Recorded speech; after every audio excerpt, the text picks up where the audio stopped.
I'm Melissa Shanahan, and this is the Velocity Work Podcast episode number 139.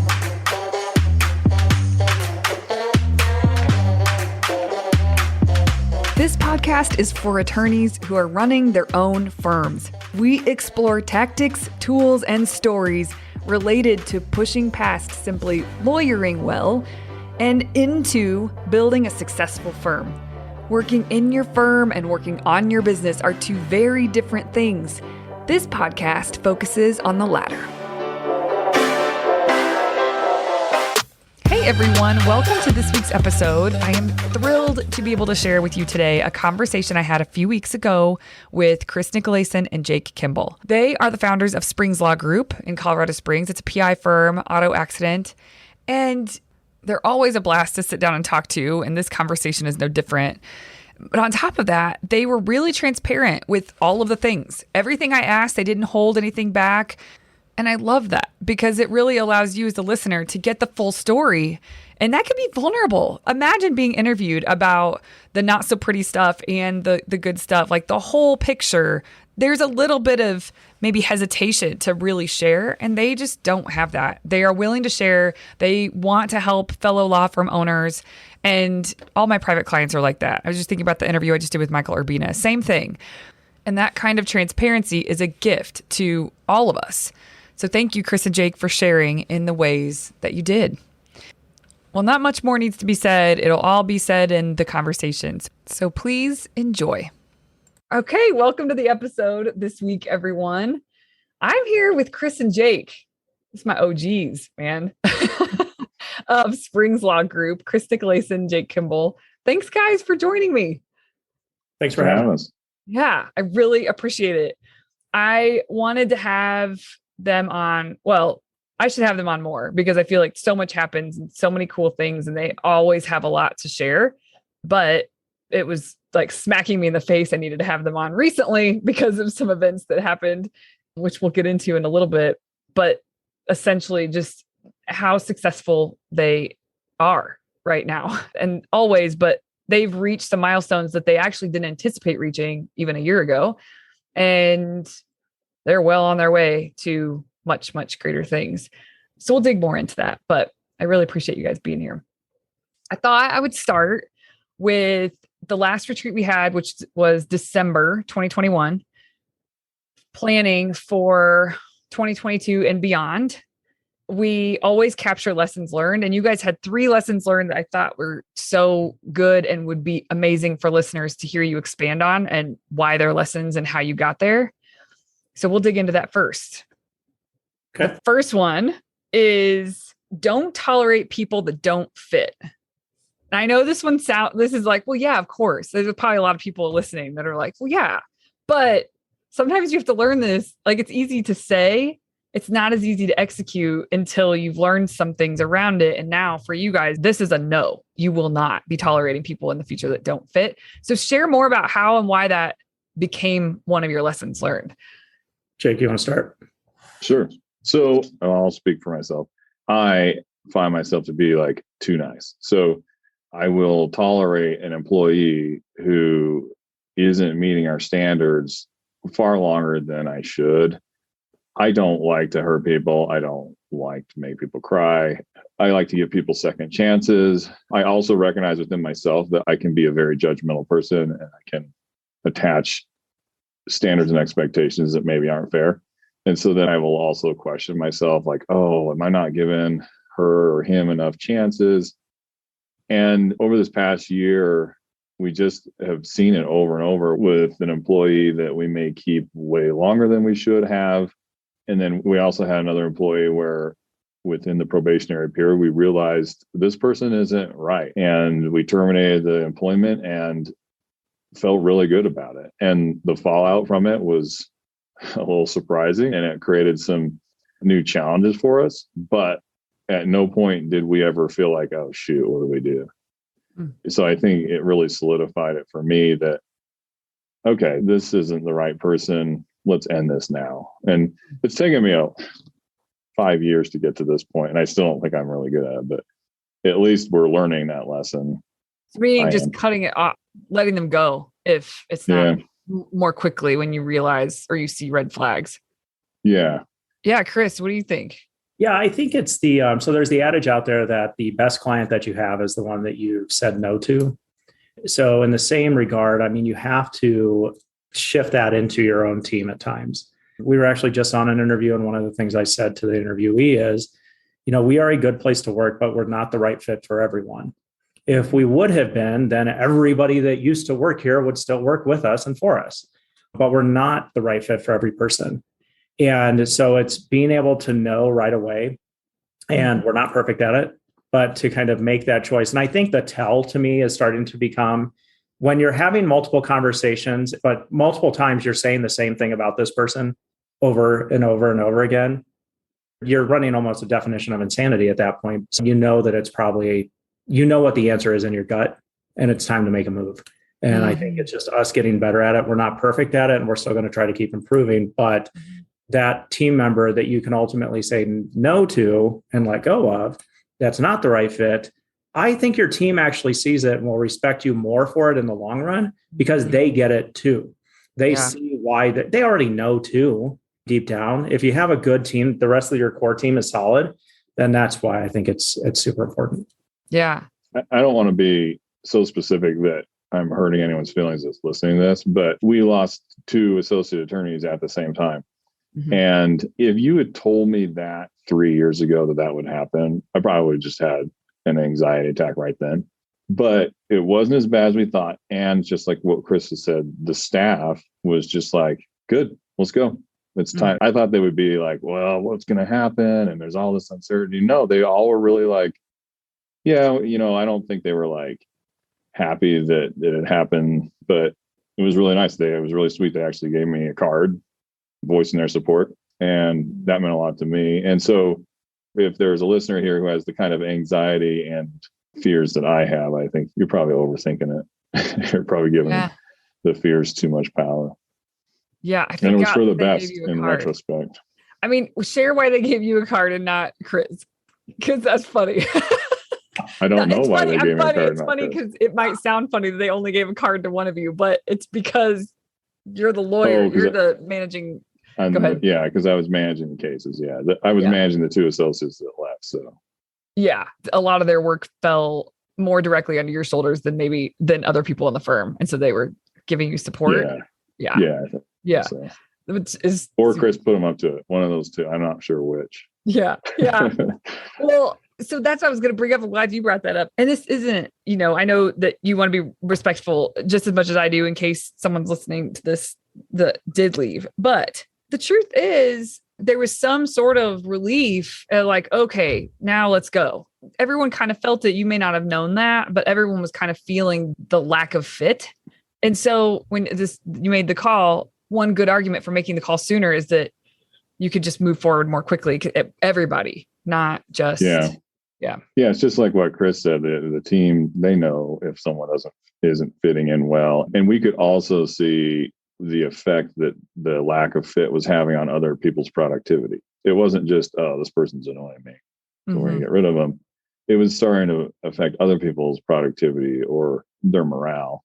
And so we want to protect those people too. If you're on a team and one person's frustrating the other person, that team's not going to work as well. Yeah. The other thing that comes to mind that you guys did was hire Jay Henderson, which has kind of helped you key in on who is a great fit prior to hiring. So you want to share a little bit about your experience with that? Yeah. So I had heard of Jay through Maximum Lawyer and some other places, listened to him speak a few times. And it was something where we've talked about it. Luckily, I can talk to Jake about, hey, I heard this person here. Let's give it a try. And we try it out. We actually had him assess our entire team first.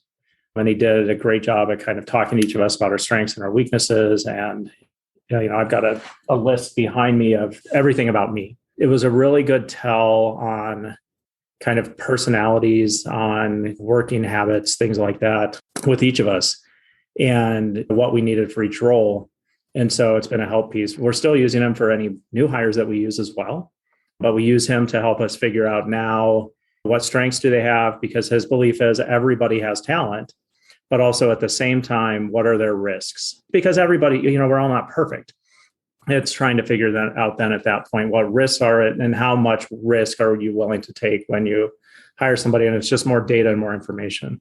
And so it's been really helpful. I think it's been a shift too, and kind of how we hire going forward instead of just our gut and us, after an interview going, yeah, they seemed really nice. And so it's been super helpful that way. Yeah. And to add to that, what Chris was saying, it also helped us with one of the people that we decided to let go, because one of the things that I kept doing that I'm sure is driving Chris nuts is waffling on the decision of terminating this person, because I really didn't want to do it. I thought, well, maybe this person needs another chance. Maybe I haven't done a good enough job teaching them. And I think part of it is self-doubt. Part of it is just not knowing if I'm doing a good enough job or being like objective. So then we got Jay's report on this person. And I just remember sitting there in the conference room and I was like, he has identified everything. And he's removed all of my excuses. He is like, it's like, wow. He removed the subjective for me. And it just became like, objectively, this person is not a good fit. So it helped with a hiring decision. That was a really hard decision for me. I'll just speak for myself. And I think it was for Chris too. Mm-hmm. Well, I've heard of Jay prior, and you guys both know this because I've been asking so many questions. I'm so fascinated and impressed with the value that he's provided to you guys, just straight up. So I can't wait. He told me I can have $100 every time I mention him on a podcast. So I'm excited too. Oh, no. That's great. Yeah, I'm excited to get to know him because I've watched what he's done for you guys, and it's just been immensely helpful for you to find the fit and make sure culture is staying in line, at least one element of it. Yeah, big fan. And I don't know him yet, but we have a call scheduled. The next lesson that I had down, I wanted to chat with you guys about was attorneys need to be held accountable to our values, just like all other team members. I thought this was so insightful and healthy that you guys articulated this at the retreat. And I am certain that there are people listening to this that have an associate in their firm that don't act in accordance with their values, but they do good, they produce for the firm. And so there's this justification that can tend to happen. So I would love for you to share more about this. Yeah, so I'll start. I think for me, one of the biggest things that I talk to anybody that's interviewing with us and our potential clients about is that everybody here is equally as important as the next person. So the receptionist up to the litigation attorney to the partner. I believe that they should all be treated equally, but which means then too that they also need to all have the same standard whenever it comes to culture and kind of the vibe and feel for being here. The problem we've ran into, I think, in the past is the idea that, and I don't even know it's the attorneys being put on a pedestal at all, but just kind of an exemption or an exception to the rule or the norm or the standard or the core value. And it's one of those things where we're willing to give them a little bit of leeway, a little bit of rope, because they have numbers after their name as a licensed attorney. But sometimes, looking back, I'm still like, we're all just people putting our pants on one leg at a time, going to work to do a job. And again, what you do, even though, it is important and we pay you more than the other people, but man, you've got to be on board, because if you're not, I don't know how much value you're bringing, because I think there's an infestation that can happen if that is allowed to stick around. Mm-hmm. And there's also a look, I think it shows weakness within leadership, because then when the team sees that person's allowed to get away with X, but which goes against our core values, I think then they look at us as weak because we're not willing to hold ourselves true, to our standards. So that's my thought on it. Yeah. Yeah. And we've talked a lot internally about how attorneys are the leaders in a law firm. They're the leader on a case, and they're a leader when they talk to the client. They set the tone with the client. They set the tone with the paralegal, and they even set the tone when they're dealing with opposing adjusters or attorneys. So if you have an attorney who speaks condescendingly to the staff, or who is combative, overly competitive with another adjuster or attorney, or is defensive, or throws other people under the bus, then you're going to get staff that do that. And I think that clients pick up on it. And so much of our business is based on the client being satisfied at the end. It's not the dollar, it's the feeling. And I attribute tons of our success to the way that we talk to each other and the way that we talk about our clients. And like, it just seems, it's kind of like weird because it's not like lawyerly. The attorneys, they set the tone. They set the tone in the morning meeting. They set the tone in the hallways. Yeah, they have to be held accountable, because if they're being, I don't know if you're allowed to swear on this podcast, so I won't. If they're being jerks, then if they're being jerks, then I think other people in the office start to think that they can be a jerk too. Plus, they're going to feel more like acting that way, because most people feel like lashing out at someone else if someone else has lashed out at them. Mm-hmm. So yeah, I definitely agree with that one. Mm-hmm. Before we go to the next lesson, something else that came up that was really important to you guys at the retreat was you just moved into a new space. It's much bigger and it's a different shape. It's a lot longer of an office. There's a long hallway. So it's a little more, it could feel more separate because it spans over some distance. But you guys are very in tune with that and care deeply that the culture stays good and continues to get stronger and improve, even in this new space where maybe it could be harder. And Chris, I don't know if you want to speak to that. We talked a lot about at the retreat was how to keep that. Yeah, I think it's a thing that you've got to keep top of mind. It's so easy, I think, in your day-to-day just to get bogged down in your tasks that you're doing, if it's working on a case or what have you as an attorney. But for me, it was a shift because our old office kind of a U-shaped and offices were much tighter and closer. Here, the office is much quieter and we are very spread out. I mean, I am way back in the corner where our receptionist is way up in the front. Mm-hmm. And so it's a thing that if you're intentional about it, which we chose to be in talking about it, that we need to make sure that we're constantly having one communication. So we keep the morning meetings going. We're implementing lunches with the bosses, and that'll be discussed tomorrow at our team retreat. And just to do stop-ins and talk to people, not even if it's not only about the case or what have you, but still that we have our pulse on what's going on with our people as people. Because I think when we can have that, I don't need to know every single thing going on with everybody. But I do need to know, are there any traumatic events? Is life going okay? Mm-hmm. And then outside of that, then too, how's the job going? Are you overwhelmed, underwhelmed? I won't know unless we stop in. And generally I find, and at least from what we've seen so far, most people aren't willing just to come and be like, hey, I'm overwhelmed right now to the bosses. We've got to do a good job there. And that can be even from, coming from Jake and I, and if not, it's coming from Gretchen as the case manager, office manager, to kind of get a pulse on where everybody's at. But yeah, I think it's important. And if it's not something you're aware of within your office, it's that thing you've got to ask yourself, have I talked to this person in a day, 2 days, 3 days? And if you haven't, you got to make a concerted effort to keep it moving forward. It's got to be top of mind. Mm-hmm. Yeah, definitely. And I don't know why it felt like a good space to bring that up, because I hope that people listening will think about that for themselves. I think it's such an afterthought most times. Everybody wants a good culture, but it does take work to create and keep that good culture alive, especially as you grow. And you guys are super tuned into that, which is fantastic. So good. Okay, the next lesson learned: pay more for experience. It saves time, energy, and it will be more profitable in the end. All right, Jake.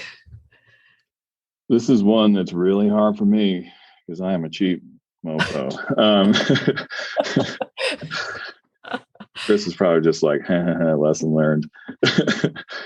Part of it, we have from the start consciously wanted to hire people who have certain skills that may not be based on experience in the job. So like a new paralegal who's in pre-litigation, if they have a lot of experience, for example, waiting tables, that's a plus over maybe tons of experience filing lawsuits, because we want them to communicate well with our clients. We want them to understand how to listen to someone who's angry or frustrated.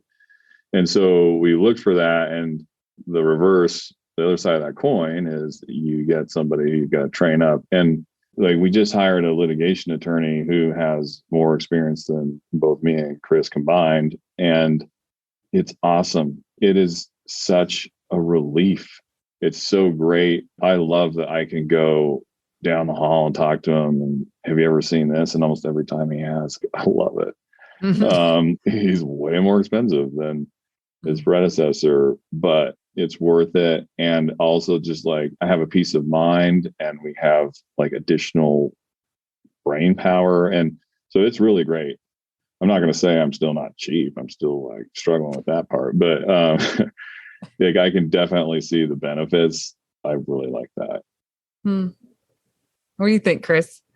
Yeah, I mean, I think it's the thing where when you're starting out, it's hard to pay. You want to try to find an inexpensive way to get through it.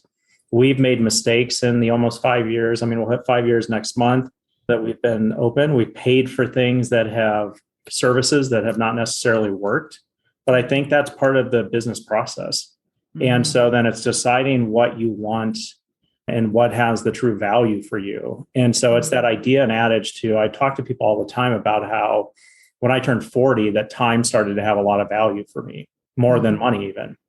And so the question is, and I know Jake's in his early 40s right now, is that idea then too of training a new associate who just graduated from law school in 2021 or something like that, you know what I mean, that has no experience at all, period, versus paying somebody, so taking the time to do that versus paying somebody more that already comes in with that experience. So it's the time value for money trade in a lot of ways. But like what Jake was just saying, it's a peace of mind piece too. To be able to go down and now brainstorm and crowdsource with somebody else, I think there's other non-monetary value in that as well that can just happen. There's non-monetary value in your peace of mind that you get to go home, not stressed, not freaking out, going, okay, things are just being handled. We're really good here. So I think that's where it can really come in and be helpful to you as an owner. Yeah. You guys too were really smart about how you sat down and thought about, like Jake was saying, the attorney you have now, which you guys are both so happy with, which also Jay was a part of that piece with hiring and that decision and helping you guys. You sat down to really think about, okay, can this work? Is this going to work? Like you did the math, you figured out what was going to work for the firm to actually bring him on. That is not something people do all that often. It's almost like they have a general idea and they're like, hope this isn't too expensive. Like, I do want to make this, but you guys made sure you did the math and figured out what your margin. Yeah. So like you're being a little humble here because you did a lot of that, but I want to bring that up here because going back to how I said I was super cheap. So when he said how much he wanted to be paid, my brain just like locked up. Okay. So and I'm just like, holy shit, like that won't work. Okay. So like, that's how I often do that. That is a problem I have where I just shut down, not going to work, move on. Well, but then you and I had a call and we went over tons of numbers, so much math. It was disgusting, but we came up with something that by the end of it, I was like, wait a minute, that will work. We will also be profitable. We're not just going to like hemorrhage money. And so for someone like me who has a lot of anxiety about money and making the right choices, going over that with you was really helpful because by the end of it, I was like, this will work. This is a thing that can work. It's not just throwing money at a problem. It actually makes sense to me now. I'm someone who gives into his anxiety. That's just the thing I have. And I'm learning to deal with it. But going over that numbers with someone else. So if someone else is having a similar problem, it's good to talk to somebody, another person who has knowledge, go over, wait, what if we did this? And what if we ended up doing tiers for this guy, bonus tiers, and he reviewed it and accepted it and it'll work. So that's really pretty cool. Chris. So like the interesting thing even about that is I think about it. So I am a glass half full guy. I know you heard my talk at Max Law too. And it's one of those things where I do think as an owner, though, at points, you have to say it's time to level up and that I'm no longer going to drive the Honda. I'm now going to drive the Audi, you know what I mean? Or what have you. So there is value in strategically spending money and not just saying, boom, tomorrow I'm going to go and buy it. But by doing this, we now as a firm, what are we doing? We're paying somebody more, but we're putting our own backs against the wall saying he has to produce. Yeah. And we are going to make this work. And so it's a mindset shift in a way of us saying we're leveling up, we're shifting from, and I don't even want to say with past, but just generally that we're shifting from that Honda now to a luxury car. And when you do that, so the rule is, right, when we go to something like this, so when I have a heated steering wheel and cooled steering wheel and I'm never going back. Yeah. So the reality is here, what are we doing, right? Yeah. I don't want to go back. I would bet you too, if you ask Jake right now, he doesn't want to go backwards after this experience. And so I think that does not sound enjoyable. No. And so when you're thinking about, should I spend it? Should I not? I do think it's a real serious conversation. Not only you've got to have with yourself, but do brainstorm with people and go, how the heck do you actually make this work? And I think the majority of time, you're actually going to figure a way out. You're going to figure it out because you're going to figure out a way to make it work. Yeah. Because as an owner, what's the other choice? There isn't one. Like you do it. Or you know what I mean? I totally do know what you mean, but you are certainly talking to a wide group of people that don't think necessarily the way that you think. They might want to think the way that you think, but they struggle with it. Like they listen to their fear and anxiety more than what they maybe wish they would, but they don't know how to get out of that. Then they I think call me anytime to get hyped. Right, exactly. So call Chris Nicolaysen. That's kind of the beauty. Let me give you his cell phone real quick. Yes. Yeah. That's kind of the beauty of the two of you is because Chris leans that direction. I don't know, Jake, you could just tell me to can it or Chris, you can tell me to can it. I don't. No, you're completely right. I will fully admit that I am not. You tell me the glass is half full. I'll tell you 12 reasons why you're wrong. Like it's just how that's just how Jesus made me. Well, what is this actually, just for everyone listening, our retreats are about 50% laughing, which is so great. We get a lot of work done, but there's a lot of laughter because these two yahoos are so fun. But yeah, Chris leans that direction where he's good at making the decision to level up, and then you'll find a way to make it work. And Jake is so much more pragmatic that it has to be a different approach for him to opt in to Chris's train, basically. And so I think that's why I was glad we had the opportunity. It just so happened we were talking that day when you're in the middle of it all, that we could hash through the numbers so that you could see the possibility. I guess that's what I meant with you did the math, and how good that is because even if you do the math and it's a stretch for the business, but it's a very strategic decision to stretch, then it's still a good decision. Even if on paper, some expert CFO somewhere would be like, well, that's outside of the margin it should be. You know your firm well enough. You can make those calls as long as they're based on facts and not hunches. And you guys did a really good job of that. I think you complement each other really well with that. And also, Chris is a numbers guy too. Like Chris comes to the retreats with projected like goal stuff already reverse engineered sometimes that's big. And then Jake hears the number and how big it is and is like, oh geez, okay, gotta get my head wrapped around this. So Chris is a numbers guy too. I just happened to be on the phone with Jake that day, and hashing all that out made it a no-brainer. You have to say yes to this. This guy has a lot of experience. You feel good about him. It was just the financial piece you weren't sure about. Once you bake that out, then it's kind of the missing piece. I don't know. I think that was great. And I brought it up because I don't think enough people sit down to figure out the possibility through numbers. And yeah, you guys were always going to do that. So that was really, really great. Melissa, can I just say too, though, that one of the themes that I keep hearing, I was listening to a different podcast this morning outside of Velocity Work. I was listening to one, and one theme that came along there was this person was completely, very much understaffed. And it was a theme that I found came out after Max Law as well, that I was talking to somebody there and they were saying, hey, my feeling is that every single person that represents a firm here at this convention is understaffed. And the reality is that, it is a weird job market right now. And when you see talent that may be the right fit, there's been conversations that you're going to have to pay. Like you are going to have to pay because it is an odd job market. I mean, this week alone, I think Jake and I we've had scheduled 3 interviews, 2 showed up, 1 did not show. We've got more scheduled for next week. I mean, it is just a constant flux. And so it is an odd time, but it's a thing too. You have got to be intentional about it. But when you see that person, that's the right fit, you got to pay for it. You've got to. Mm-hmm.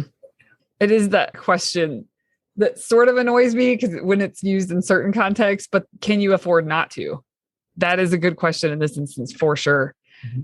Somebody else said a quote, maybe it was Michael when we were talking about this, said somebody told him once, when you realize you need to hire, you're 3 months too late. I think that's wise as well. The other thing I wanted to get to is you guys grew by, I did some math here. Well, basically almost 100% growth, just under that this year. And you didn't set out the goal that you had for 2021. I don't remember where it started. I do. But it changed. You do remember? Yeah, it started at $1 million. Okay, so it started at $1 million. Yep. And then I don't remember if it was March or June, but you upped it. Do you remember which one? I don't remember. I think we upped it twice, didn't we? No, you did. But the first time you upped it. Yeah. When's the first time you upped it? That's okay if you don't remember. It was in 2021. Yeah. Right. Sorry. I think you pushed it to 1.1 at some point earlier in the year. And then in September, you guys pushed it to 1.3. Does that sound right? It does. Yeah. Yeah. And you hit 1.3. It was after our retreat. So our retreat was like mid-December. And I got a text from Jake. We all did. Nick, Chris, Gretchen, and myself. Jake texted. Here's the text. Today, we officially hit our 2021 revenue goal of 1.3 million. We actually got 1.34 million. And then a bunch of emojis. Not quite the last minute, but close. So then it was like celebration texts. And Jake, you followed up with December ended up being our best month ever outside of a really huge month that you guys count as an outlier from 2018. We got 163K if I did my maths right. And there's more. But then you mentioned that you were emotional. Like you were sitting at your desk and you were emotional about it. I was crying. You can yeah, say you did. You did. I didn't know. Yeah, you said I'm stupidly crying at my desk. I just wanted to capture how you think about it, how you feel about it now, because years are going to go on and this actually isn't going to feel that big anymore. But it was a huge milestone. So what do you guys have to say for yourselves? Yeah. Jake, talk about the context of how I think Jake needs to talk about the context of how you're feeling at that time. Yeah. So I think that a couple of things, like the broader context is what you talked about earlier, which is that I don't believe it. So when Chris says, I think we can hit this numbers, I'm just like, oh, here we go, Chris again, like with his fucking crazy ass numbers. And I want to believe him, right? And I'm getting better at just like, instead of just being like, rolling my eyes, I'm like, all right, let's take a minute and let's think about, can we do this? It is a constant struggle though for me. We kept increasing those goals during the year. And every time we did it, like I was on board with it. It wasn't like Chris just moved the numbers and I was like, no, we can't do that. I got an Eeyore inside me. I think the reason, I don't quite understand why I was crying, to be honest, but I think it's because there's a huge part of me that doesn't believe in what I can do. There's part of me that's like, I know what I'm doing. I'm good at what I'm doing. But there's a part of me that thinks I'm a fraud or that imposter syndrome. Mm-hmm. And also I'm like chronically setting goals. So like I'm always setting goals and I just rarely get them. And this was a really big goal over a really long time. And like we blew it out of the water. Mm-hmm. And I was just like, I didn't really think we could do that. So I was simultaneously like Chris texted me on the side. He's like, tears of joy, question mark. Cause I think he was worried about me, but like kind of, but also relief. And just, it just felt really good. It was a feeling that I haven't had in relation to my job, probably ever. I asked a couple days ago with you guys, we had a call and I asked him, Jake, the last time he felt like this. And you said passing the bar. You think like you're not sure, but you think that passing the bar was the last time you felt this level of a sense of accomplishment. Yeah. That was a long time ago. Yeah. It was a long 16-year drought. Yeah. Chris, what do you think? So it's fascinating. I mean, and just a couple pieces of context too is, let's be clear. I mean, Jake has 6 kids. He's got 2 littles. And I know that he had very much family stressors going on during that time, during the month of December. And so part of the relief was the idea that, hey, here's trying to balance work, family life and things like that, as we're still in the process of looking for a pre-lit attorney as well. So there's all of these like outliers. What's interesting about it, so Happy, whenever I text him, the idea of tears of joy, my thing was, I'm super excited that you're happy. For me, I always look at it like, yeah, we'll hit it. And what's interesting is I knew that we had all of these things coming down the pipe. So I'm stoked to hit the goal. At the same time, I'm like, well, if we don't hit it today, then, and this is me as my forward thinking future planner. I'm like, cool, then we're setting ourselves up for great success for Q1 with our bigger goal. But the reality, I think, too, though, is I didn't doubt it, because if I look, our average case value doubled in 2021 and it had consistently maintained. So when it makes sense that if our average case value is doubling, then we will, guess what we're going to do with our revenue at that point? We're going to double it pretty much. I know a very smart person who says facts, not feelings quite a bit. You can give her props later. But then at the same time, too, we also had 60 new clients that month or that year. Like there's all the data through the year was kind of showing, right? And it's that final push at the end that Jake pushed forward. He had because of the team. And Jake even texted at one point, he's like, this was a team effort because of the team setting, kind of setting it all up for him to tee off there. Well, there you go. He could just tee it off at that point and it's all coming in. So if everybody here had not done what they need, each position functioning correctly, then it would not have happened. But we use the data points to really help us show what we're actually possible of.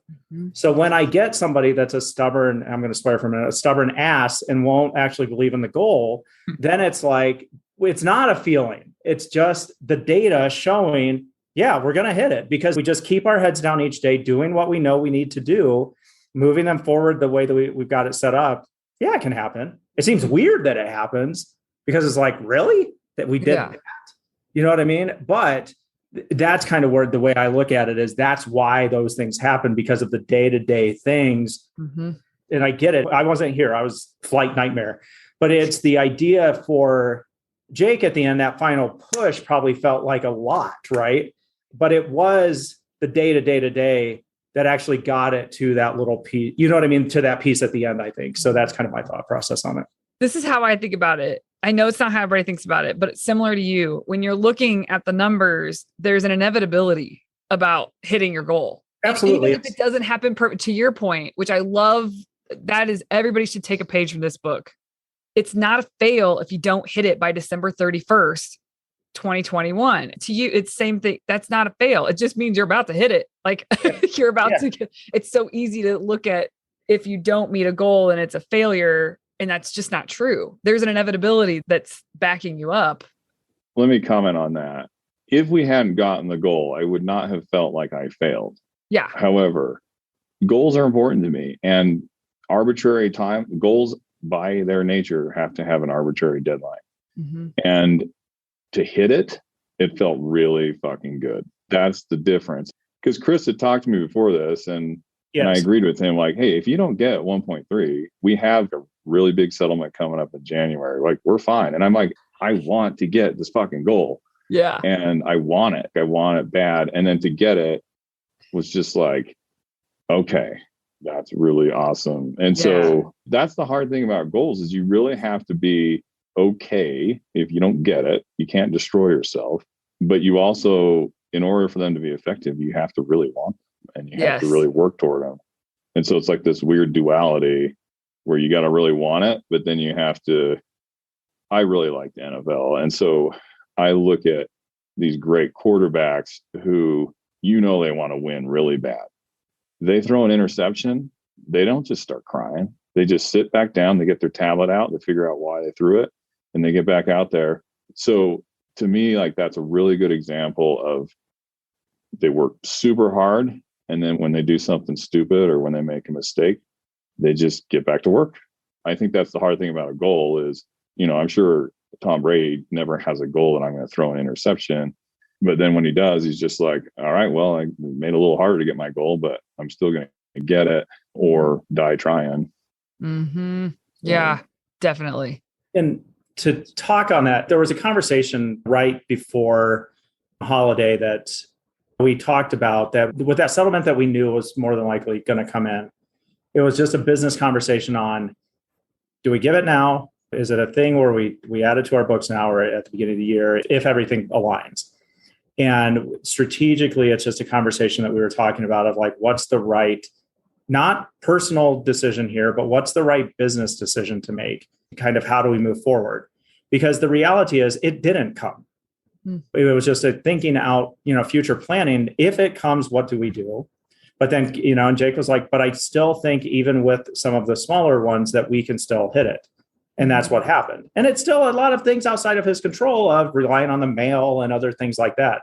It happened and it aligned, and that is great. But it's about at times too, I think, instead of like trying to, especially as business owners, almost, I think potentially at times step back and go, is this the right business decision right now versus the immediacy of a feeling?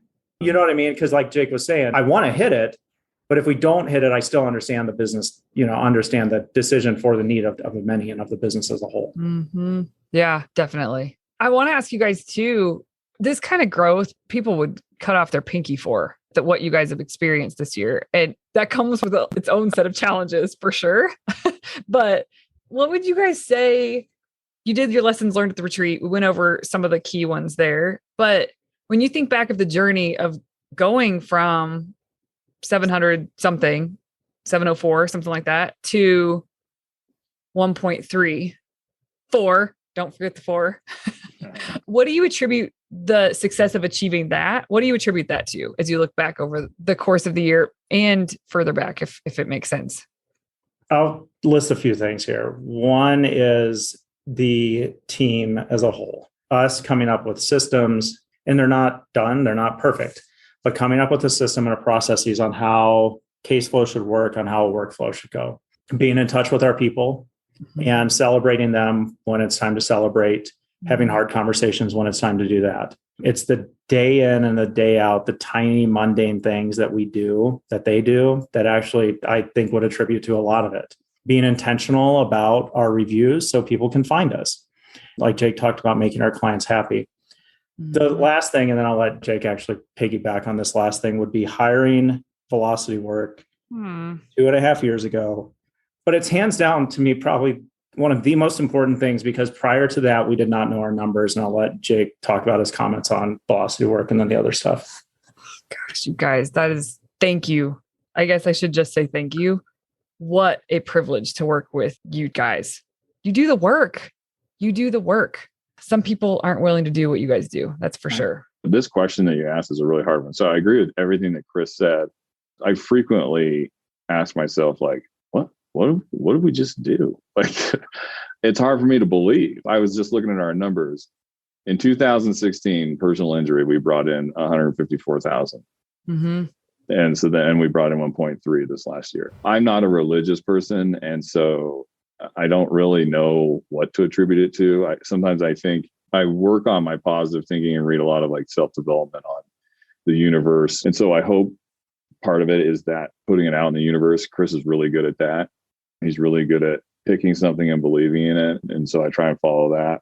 As far as with Velocity Work, it takes some of that magical thinking away, because that's the problem is when I read those self-development things about believing and being positive and the universe will provide, it's hard for me to not be like, oh, that's magical thinking. And I think you say that all the time.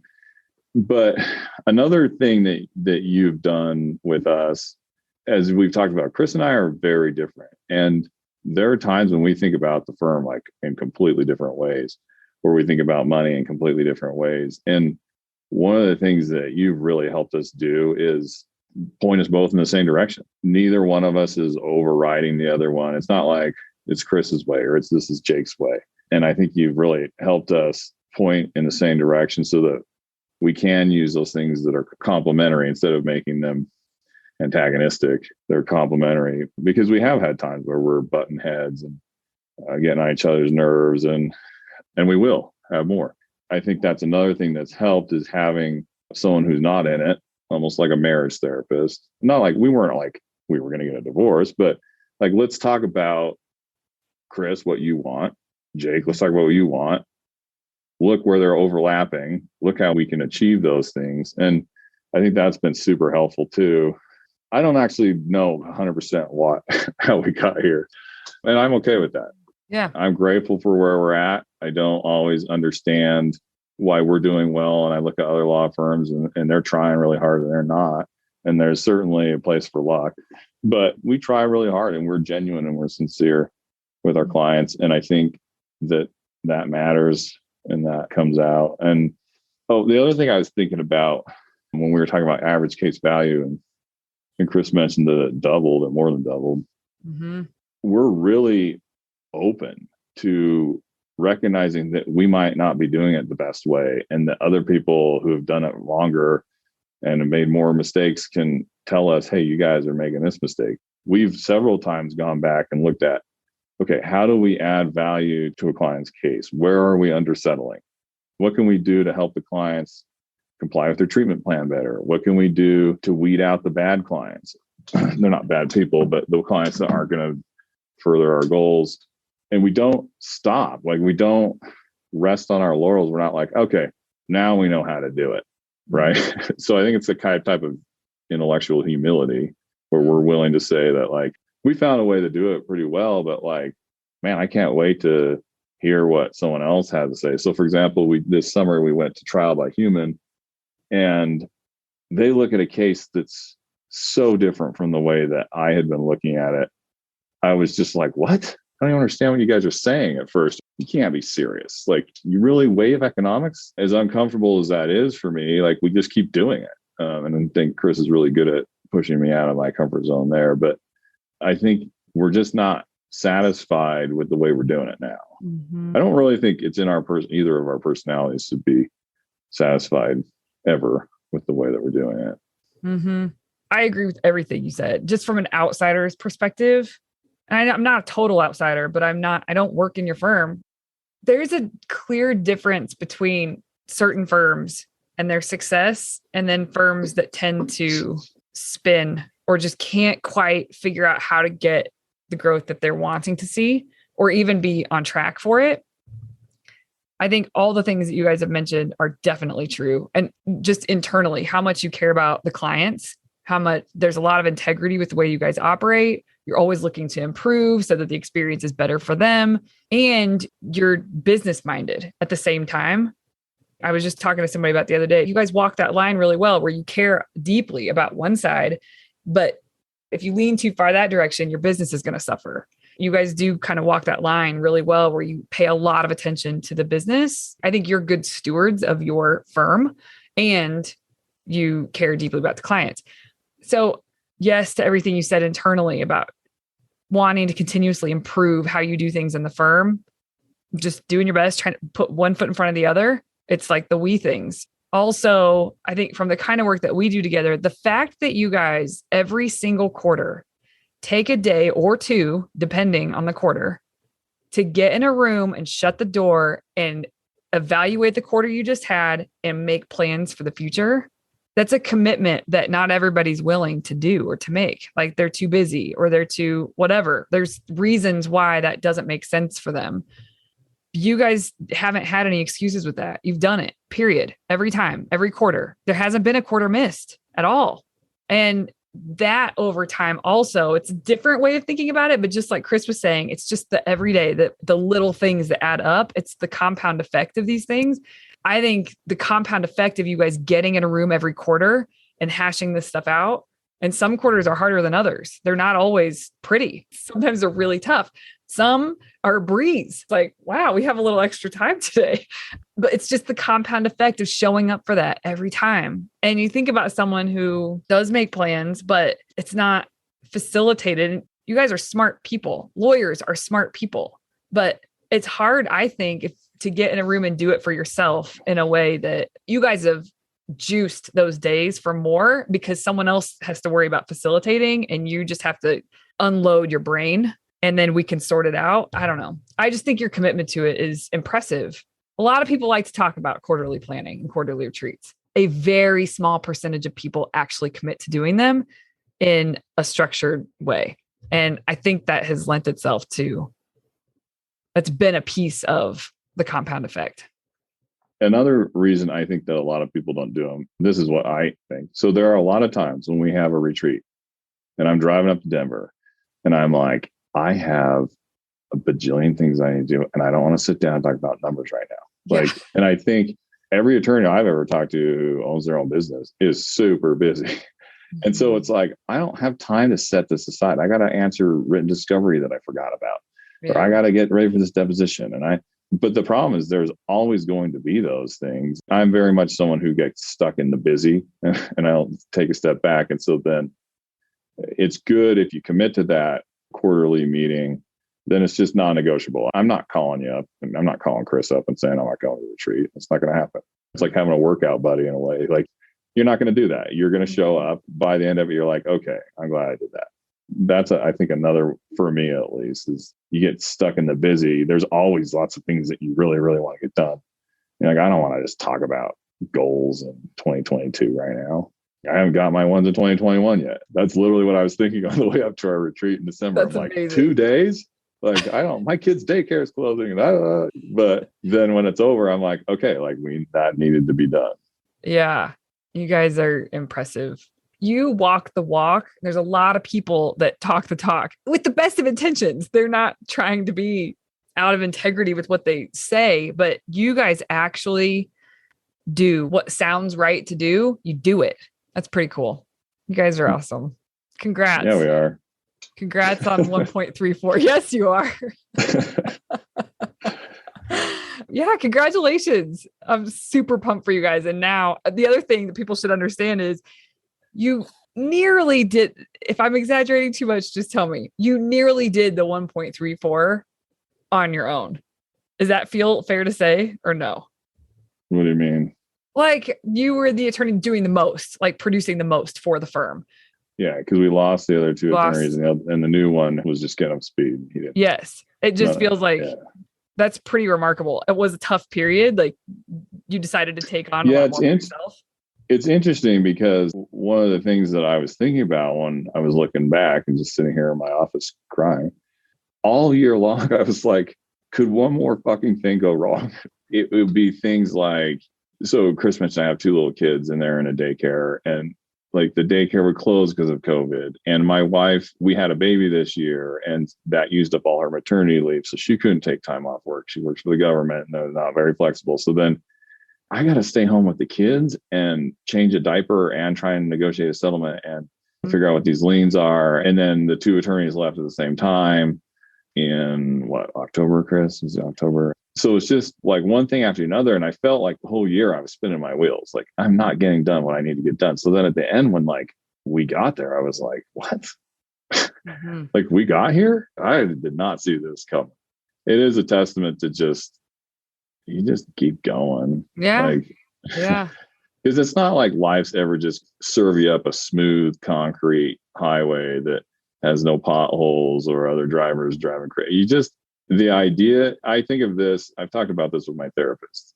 I have this preposterous expectation that life is just going to, at some point, go really smoothly. Like once I solve these problems, then it's just like smooth. It's just an absurd expectation, but I just keep applying it to life and I apply it to my business. Like someone interrupts me as if I'm entitled to an uninterrupted day. And I just have these absurd expectations. I don't even know where they come from. It's just, and then I get mad, right? Yeah. It's like, hey, dumbass, what do you think is going to happen in an office? Right. Like other people not working. This is a good lesson for me to just be like, okay, like just chill. Like if something doesn't go the way you want it to, don't throw a tantrum. Just say, okay, that's how life is. And let's keep going. Chris has a saying that the first time I heard it, I was like, that's so stupid. It is what it is. And I'm like, yeah, that statement's always going to be true, but it's right. It is what it is. What are you going to do? Get mad at it? You don't like that the sun rises in the east. What are you going to do? Like yell at it? Right. No, right. you're going to just deal with it. There is a difference between someone having a tone of like, it is what it is versus just acceptance. It's almost like, I don't know. There's a difference. He does it in the tone of, if you've ever read Kevin Hart's autobiography, he calls it shrugging it off. Right, Chris? I don't want to speak for you, but you're right. Shrugging it off. Yeah. That is the right way. Yeah, it is what it is. Yeah, that does suck. Everyone's gone because of COVID. We just keep going. What?